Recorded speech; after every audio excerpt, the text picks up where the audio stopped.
Capsule આવે છે એ 1 મહિનો ચાલે છે. આ બોટલની MRP જે રહીને 1971 રૂપિયા છે અને એની ડિસ્ટ્રીબ્યુટર પ્રાઇસ રહીને એ 1584 રૂપિયા છે. એની ડિસ્ટ્રીબ્યુટર પ્રાઇસ 1584 રૂપિયા છે. એટલે અહીંયા રિટેલ જે પ્રોફિટ કરું ને એ 387 રૂપિયા મળે તમને.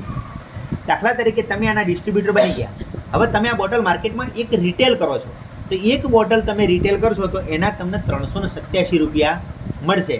કેમ કે આ બોટલની MRP 1971 રૂપિયા છે પણ તમને 1584 રૂપિયામાં પડશે, તો 387 રૂપિયા તમને પ્રોફિટ થશે.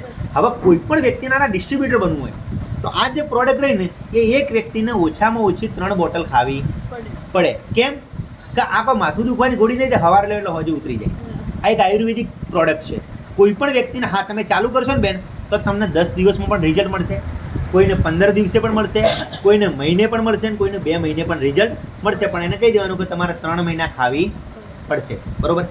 હવે 3 મહિના કોઈ પણ વ્યક્તિ પ્રોડક્ટ ઉપયોગ કરવા લે અને 3 બોટલ જોવે તો આજે દરેક ઘરની અંદર મિનિમમ 2 ફેમિલી મેમ્બર તો હોય જ. તો 2 ફેમિલી મેમ્બર હોય તો કેટલી બોટલ જોઈએ?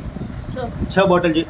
જો કોઈ પણ વ્યક્તિ 6 બોટલ લઈને ડિસ્ટ્રીબ્યુટર બને, બરોબર, તો 1584 એક બોટલની કિંમત છે, તો 6 બોટલની કિંમત થઈ જાય 9504 રૂપિયા. જો 9504 રૂપિયા તમે ડિસ્ટ્રીબ્યુટર બનશો તો તમારું આનું જે ટર્નઓવર થશે ને એના તમને અલગથી 10% ઇન્કમ મળશે. એ અલગથી મળશે. માની લો કે તમે 6 બોટલની જગ્યાએ 10 બોટલ લો છો તો 10 બોટલની અંદર તમને મળશે 12%. જો તમે 20 બોટલ લો છો તો તમને મળશે 14%. અને તમે 40 બોટલ લેશો તો તમને મળશે 16%. આની અંદર એક વ્યક્તિ વધુમાં વધુ 40 બોટલ જ લઈ શકે મેક્સિમમ. બરોબર. તમને એવો વિચાર આવે મારે 40 બોટલ લઈને આનો ધંધો ચાલુ કરવો છે તો 40 બોટલના 1584 પ્રમાણે 63,300 રૂપિયા થાય. તમે 63,300 રૂપિયા આપો એટલે તમને અહીંયા 40 બોટલ આપી દીધી કંપની. હવે તમારી જોડે 40 બોટલ આવી ગઈ.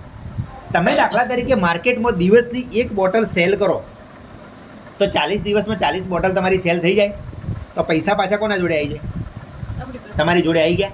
બરોબર. હવે 40 બોટલ લીધા પછી 41મી બોટલ તમારે ક્યારેય ખરીદવાની નથી, પણ આ ઇન્કમ છે ને તમને આજીવન મળશે, લાઈફ ટાઈમ. ખ્યાલ આવી ગયો? તો હવે આ બિઝનેસની અંદર તમારું ઇન્વેસ્ટમેન્ટ કેટલું રહ્યું? ઝીરો થઈ ગયું. ઇન્વેસ્ટમેન્ટ તો ઝીરો થઈ ગયું, પણ આ ઇન્કમ તમને લાઈફ ટાઈમ મળશે. એ કેવી રીતે મળે એ હું તમને સમજાવું. દાખલા તરીકે તમે અહીંયા ડિસ્ટ્રીબ્યુટર બન્યા, તમે ડિસ્ટ્રીબ્યુટર બન્યા પછી કંપનીએ તમને પણ ઓથોરિટી આપી છે કે તમે ભારતની અંદર કોઈ પણ વ્યક્તિને ડિસ્ટ્રીબ્યુટર બનાવી શકો, આખા ઇન્ડિયાની અંદર કોઈ પણ વ્યક્તિ. પણ અહીંયા કન્ડિશન એક છે કે તમે તમારા દ્વારા ફક્ત 2 જ લોકોને ડિસ્ટ્રીબ્યુટર આપી શકો. તમારી જોડે કોઈ ત્રીજો વ્યક્તિ ડિસ્ટ્રીબ્યુટર બનવા માટે આવે તો એને તમે અહીંયા ડિસ્ટ્રીબ્યુટરશીપ ના આપી શકો. જે વ્યક્તિ તમારી નીચે ડિસ્ટ્રીબ્યુટર બને છે એના નીચે જ એનું પ્લેસમેન્ટ કરવું પડે. ચોથો વ્યક્તિ પણ તમારી જોડે આવે તો આની નીચે પ્લેસમેન્ટ કરવું પડે. એવી રીતે દરેક વ્યક્તિ 2 જ ડિસ્ટ્રીબ્યુટર બનાવી શકે.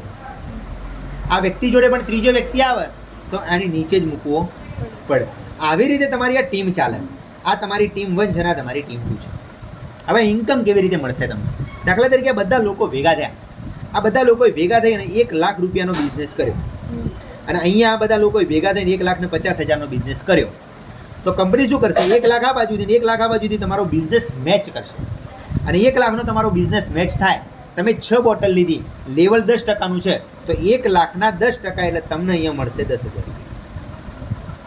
બરોબર. એ જ રીતે આ માની લો કે અહીંયા તમારું લેવલ 12%નું છે તો 1 લાખના 12% એટલે 12,000 રૂપિયા. 14%નું લેવલ હશે તો 14,000 રૂપિયા મળશે. 16%નું લેવલ હશે તો 16,000 રૂપિયા. હવે માની લો કે આજે તમે 6 બોટલ લીધી, બરોબર. આજે તમને અહીંયા 10%નું લેવલ થઈને તમને 10,000 રૂપિયા મળી ગયા. અહીંયા એમ કરતાં કરતાં માની લો કે આ 100 લોકોની ટીમ બની ને આ 100 લોકોની ટીમ બની, બરોબર. આ બાજુ 100 વ્યક્તિઓની ટીમ બની ગઈ, પણ આ 100 વ્યક્તિઓ બધા બિઝનેસ કરવા નથી આવ્યા, બરોબર. કોઈએ ડાયાબિટીસ માટે લીધી, કોઈએ બીપી માટે લીધી, કોઈએ થાઇરોઇડ માટે લીધી. પણ આ 100માંથી એક વ્યક્તિ એવો છે કે જેને એવું થઈ ગયું મારી જેમ બિઝનેસ કરવો છે. આ બાજુ પણ 100માંથી એક વ્યક્તિ બિઝનેસ કરતો હોય. આ 100માંથી એક વ્યક્તિ પણ બિઝનેસ કરતો હોય અને તમે પોતે 6 બોટલ જ ખરીદી છે, 7મી બોટલ ક્યારેય ખરીદતા નથી તો પણ તમે 10% ઇન્કમ આજીવન લઈ શકો. ખ્યાલ આવી ગયો? હવે આજે 6 બોટલ લીધી, અઠવાડિયા મહિના પછી તમે બીજી 4 બોટલ મંગાવી તો 6 અને 4 કેટલી થાય? તો તમારી જ્યારે બી 10ની ખરીદી થઈ જશે એટલે તમારું લેવલ થઈ જશે 12%. એમ કરતાં કરતાં તમારી 20ની ખરીદી થઈ જશે, લેવલ થઈ જશે 14%. એમ કરતાં કરતાં 40 થઈ જશે એટલે તમારું લેવલ થઈ જશે. આની અંદર એવી કોઈ કન્ડિશન નથી કે એક જ વખત 40 લો તો 16% થાય. ધીરે ધીરે કરતાં કરતાં તમારી જ્યારે 40 પૂરી થઈ જશે એટલે તમારું લેવલ થઈ જશે 16%. આ રીતે તમને આની અંદરથી ઇન્કમ મળે.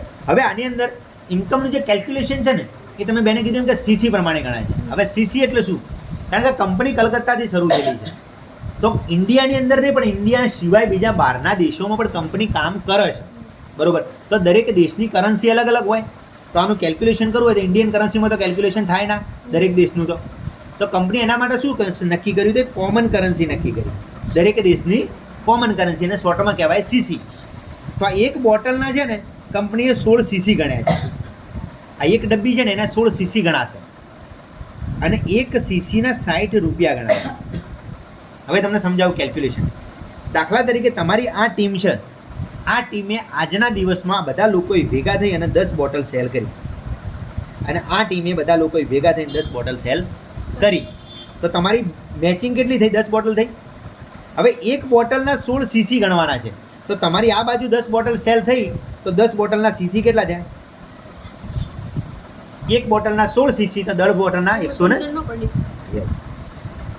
તમારી આ ટીમમાં આજના દિવસમાં 10 બોટલ સેલ થઈ, તમે એકે બોટલ સેલ કરી નથી, તમારી આ ટીમે કરી છે. આજના દિવસમાં કેટલી? 10. ખ્યાલ આવી ગયો? આ ટીમે 10 બોટલ સેલ કરી, એવી જ રીતે આ ટીમે પણ 10 બોટલ સેલ કરી. હવે તમારી આજના દિવસની ઇન્કમ આપણે ગણવી હોય તો કેવી રીતે ગણાય કે મને કેટલા પૈસા મળે? તો 10 બોટલ આ બાજુ થઈ, 10 બોટલ આ બાજુ થઈ, એટલે તમારી મેચિંગ 10 બોટલ થઈ, બરોબર? હવે આનું કેલ્ક્યુલેશન છે ને આપણે સીસીમાં કાઢવાનું છે. તો કેવી